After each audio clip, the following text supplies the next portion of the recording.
পায়ের তলার মাটি শক্ত হলে কাঁধে হাত রাখার লোকের অভাব হয় না।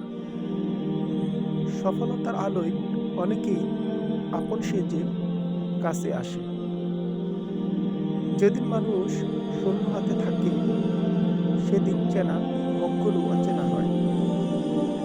অভাবের সময় বোঝা যায় কে সত্যিকার আপন, কে কেবল ছায়া মাত্র।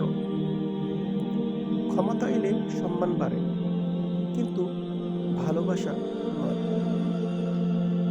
দুঃসময়ে পাশে দাঁড়ানো মানুষগুলোই আসল মানুষ। তাই প্রয়োজন হলো নির্ভরযোগ্য মানুষ খুঁজে নেওয়া, যে দুঃসময়ে কাঁধে হাত রাখবে, যে দুঃখের সময়ও ভুলে যাবে না। তাই আমাদের উচিত হবে সঠিক মানুষকে খুঁজে নেওয়া।